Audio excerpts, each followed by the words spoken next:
Assalamualaikum warahmatullahi wabarakatuh. Tepuk jadi konten kali ini kita mau lebarkan port lagi.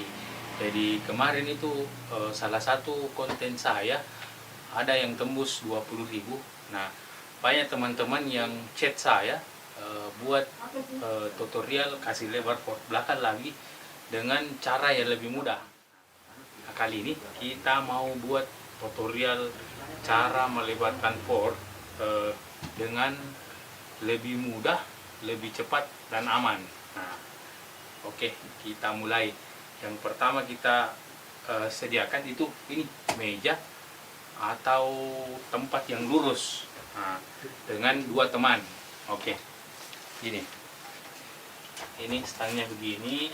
Tunggu dulu. Kita ukur dulu. A few moments later. Tepuk jadi kita ukur dulu. Ini lebar fornya, coba lihat 12. Oke, lebar for sebelum kita lebarkan 12. Oke, sudah lihat. Oke, kita lebarkan sekarang. Nah, coba lihat stangnya begini. Terus dua teman menginjak ini. Coba.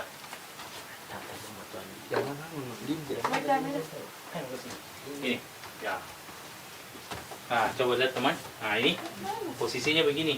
Ini saya gunakan frame balap jadul ya. Jadi kalau minion pokoknya sesuaikan saja anunya. Yang mana? Ini coba ini sini satu. Sini satu. Ini ya, coba. Jadi cara melebarkannya ini tinggal dikasih gini cepok. Coba lihat.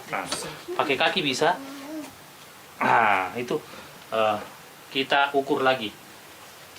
Coba kita ukur tadi 12 ya. Oke. Tunggu, kita kasih berdiri dulu ini. Tadi itu 12. Coba lihat. Nah, sekarang jadi 14. Mantap.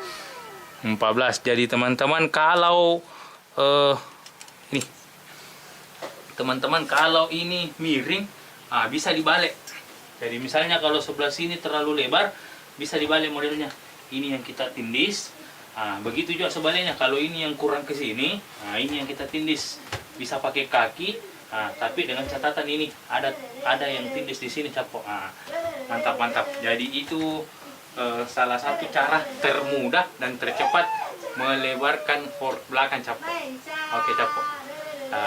Kalau ada saran atau mau tutorial apa lagi tentang sepeda, komen di bawah. Terima kasih banyak capok sudah nonton video kami. Jangan lupa like, comment, share, paling penting subscribe.